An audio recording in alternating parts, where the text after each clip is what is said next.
My name is Edward Parks, and I'm singing the role of Marcello. My name is Brittany Renee, and I'm singing the role of Musetta in La Bohème.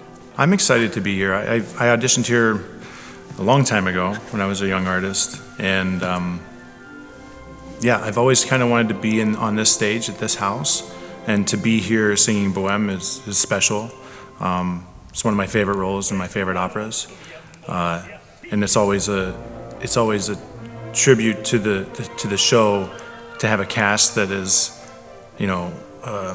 together, and that we all kind of bond in this show like all Bohèmes. I mean, it's really a tremendous experience. I have never performed in Houston before, so it's just nice to, I should say, get away from the cold and be here in Houston, as well as experience a new audience. I always, as Edward has said, to perform for different audiences and to perform Bohème for different places, it's something where you can just come to a new place and kind of see how the audience perceives it and kind of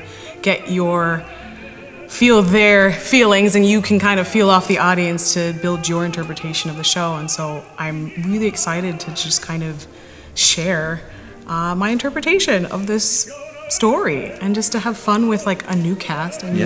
Come on, this one's singing down, so yeah. The whole cast is singing down, and it's really great to, as you said, work with new people. Yeah, I always find that whenever I do a Bohème, I always make a bunch of new friends. Yeah, it really is. It's like that group chat that you just start later, that it's like, oh, yes, absolutely.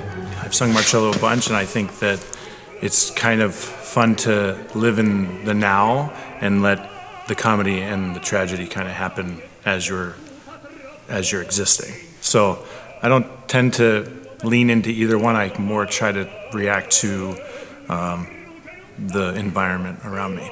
Yeah, like what's happening on stage. I could say the same thing for Musetta. I mean, the first time you actually see her in Act 2, it is full on, me, and her interaction with Alcindoro, that I think every time that I've done it, it's always different, and we always kind of say, let's just go ham, let's just go in, let's just hype up that comedy, because it's the first time that the audience gets to see the characters and formulate their own opinions, and so then later they actually kind of see the character arc that happens near the end of the show, where you actually get to see Musetta being a little more caring and actually having a heart and really feeling for the people besides herself.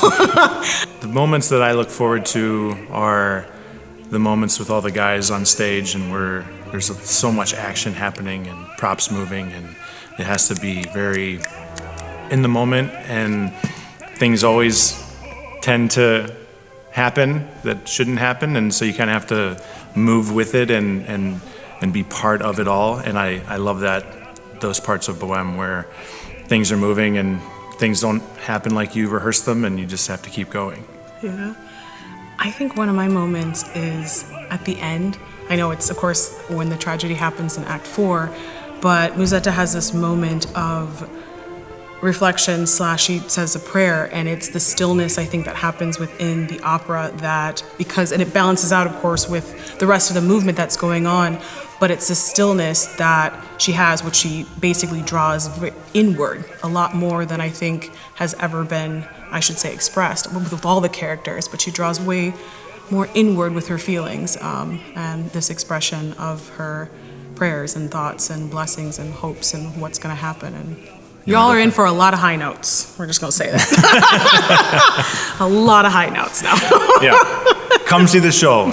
You won't regret it. It is by far one of the best operas that has ever been written. Yes. And in this spectacular house and with this orchestra and this cast, you won't want to miss it.